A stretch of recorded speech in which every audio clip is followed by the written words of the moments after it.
নমস্কার বন্ধুরা, কেমন আছো সবাই? সুস্মিতার কাব্যকথা চ্যানেলের আরও একটি পর্বে তোমাদের সবাইকে স্বাগত জানাই।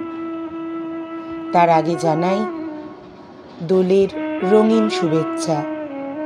সকলে রঙিন থাকো, ভালো থাকো। আজ শোনাবো স্বরচিত কবিতা আজকের বসন্ত।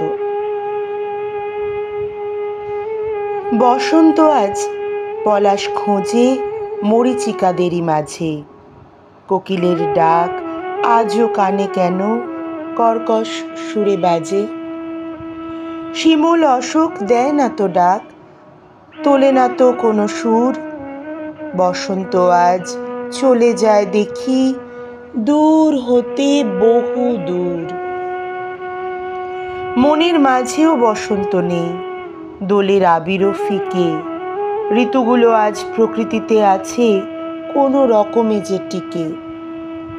আকাশ বাতাস রংহীন কেন, কেন দোলে না যে মন, অস্থির যত চিন্তা ভাবনা ঘিরে আছে সারাক্ষণ।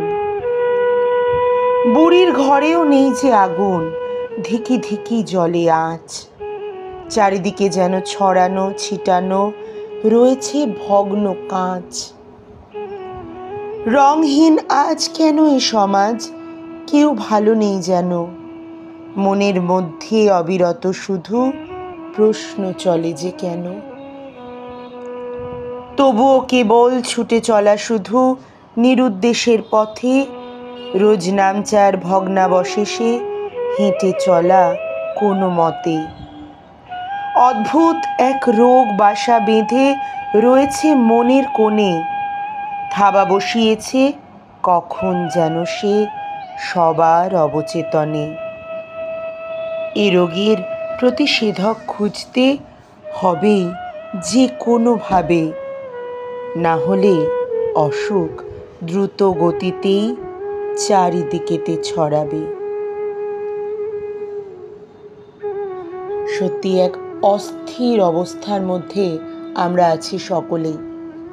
এই অস্থির অবস্থা কাটিয়ে সকলকেই মনে প্রাণে রঙিন হয়ে উঠতে হবে, প্রকৃতির মতো সেজে উঠতে হবে রং বেরঙের সাজে, শুধু ভেতরে নয় বাইরেও। বাইরে ভেতরে রঙিন হয়ে হাতে হাত ধরে এগিয়ে চলতে হবে, অস্থিরতা কাটাতে হবে আমাদের সকলকেই।